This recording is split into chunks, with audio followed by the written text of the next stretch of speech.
Praise the lord. ప్రభువైన యేసుక్రీస్తు నామములో మీకు శుభములు. ఈ దినం కొరకైన దేవుని వాగ్దానము, నిన్ను బాధించిన వారి సంతానపు వారు సాగిలపడెదరు. యెషయా గ్రంథం 60వ అధ్యాయం 14వ వచనం. నాటి అజ్ఞాన యుగం నుండి నేటి ఆధునిక యుగం వరకు మనుషుల జీవన శైలిలో ఎన్నో మార్పులు. కానీ మారనిది ఏదైనా ఉంది అంటే సాటి మనిషిని మనిషిగా గౌరవించకపోవడం. ఇది ఎంతో విచారకరం. కొంత డబ్బు, హోదా, పేరు వంటివి రాగానే తామేదో గొప్పవారమని ఎదుటి వారిని చాలా తక్కువ వారుగాను చులకనగా చూసి వారిని బాధించే సమాజాన్ని మన చుట్టూ మనం చూస్తూ ఉంటాం.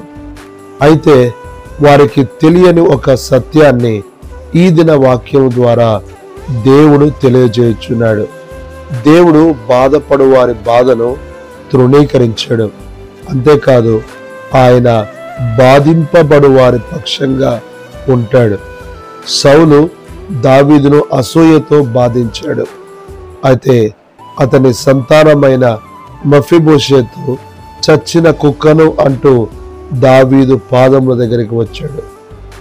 యోసేపును తన పాడు కోరికను తీర్చమని బాధించిన పోతిఫరు భార్య అదే యోసేపుకు కాళ్ళు కడిగి కన్యాదానం చేసింది.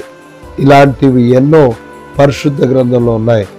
మరి వాక్యం వినుచున్న మనము ఎవరిని వారి పరిస్థితిని బట్టి తృణీకరించవద్దు, బాధించవద్దు.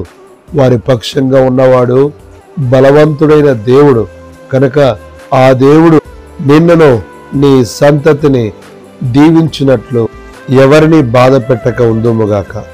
అట్లు ప్రభు సహాయము చేయనుగాక. ఆమేన్.